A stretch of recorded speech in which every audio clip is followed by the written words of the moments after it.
from SoCraftastic, and you are watching Crafty Friday.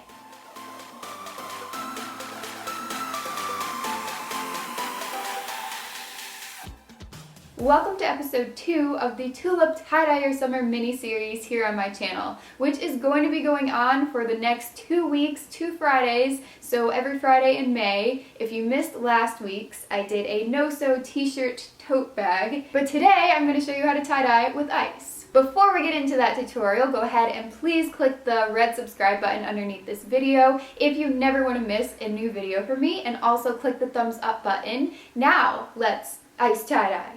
I wish I had some ice to throw. That would hurt, actually, no. For this project, I'm using some plain white t-shirts. 100% cotton works best for tie-dyeing, and some soda ash dye fixer that I purchased from Amazon. This powder is completely optional, but I wanted to try it out since I've heard it makes the dye colors appear more bold and vibrant. If you decide to use this, mix in 1 cup of powder per gallon of warm water. I filled this $2 dishwashing tub that I got from Target with 2 gallons of water, so I used 2 cups of the soda ash. Once I stirred that together, I added the shirts and completely submerged them in the water.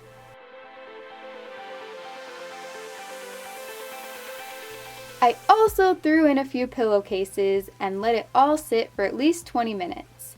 If you choose not to buy soda ash, which again is perfectly fine, just go ahead and use plain water for this step instead. While the fabric is soaking, set up any sort of elevated drying rack either inside a plastic container or on top of a garbage bag to protect your work area from getting all messy.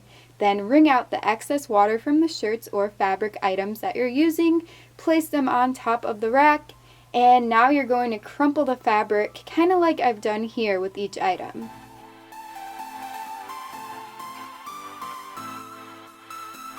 Now let's move on to the dye. I'm using Tulip one-step tie-dye because it's really easy to prepare, and there are tons of color options to choose from. So the powdered dye is already in each bottle. All you have to do is add water to the black fill line of each container and shake them all up one at a time until that powder is completely dissolved.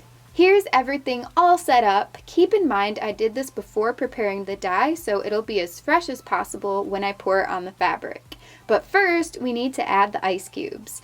You can see I'm scooping them out with my hand here, which is okay for the first few seconds, but then it got unbearably freezing. I mean, go figure, ice. A piece actually got stuck to my skin, so that's why I started using a cup. After enough ice is piled on, it's finally time to add color, and I'm really excited for this part. Go ahead and squirt 1 color at a time on top of the ice. You can do any pattern or patterns you want for this, any colors that you want as well, and go ahead and use stripes, spots, splatters, seriously any pattern that you can think of. No matter what you decide, it's a good idea to wear gloves so your skin doesn't get stained. Even though you don't need to touch the fabric here, the dye does tend to drip down from the top of the bottle a bit, which can get messy if hands and fingers aren't covered. I decided to bring in a few more colors of dye than just the ones I showed earlier in the video. Here's a bit of footage that shows the ice cubes melting. I filmed this right before bed, so I wasn't awake long enough to find out how long it took for them to melt completely. Plus, it's going to vary depending on the temperature of your house, the ice cube size, water temperature, etc. But one thing's for sure, it's going to drip a lot. So if you do plan to sleep while everything sits, plan accordingly by adding containers underneath to catch some of the melting liquid. You wouldn't want to wake up to colored puddles on the ground.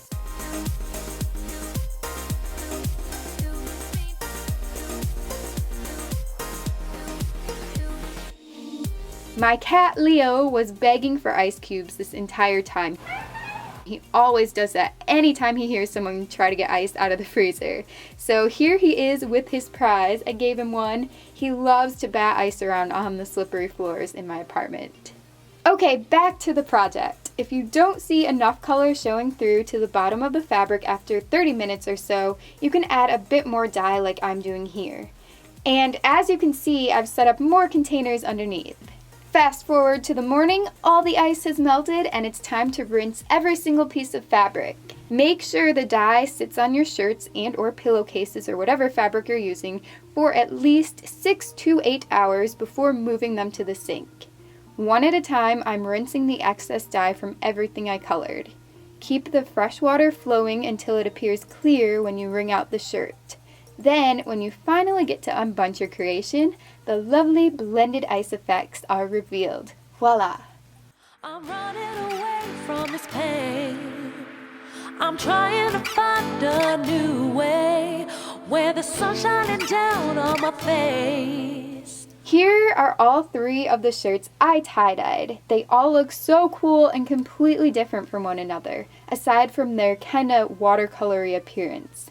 That's why I think using the ice tie-dye method was a success. The dripping water made the dye spread and blend a lot more softly than it would normally.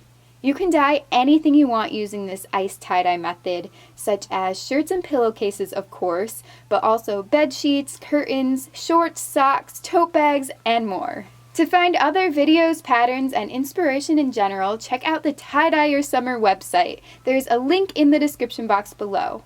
Also, if you end up trying this DIY or any other tulip one-step tie-dye project, share a photo on Instagram, Twitter, or Crafty Amino by using hashtag TieDyeYourSummer and hashtag SoCraftastic. I can't wait to see what you guys create.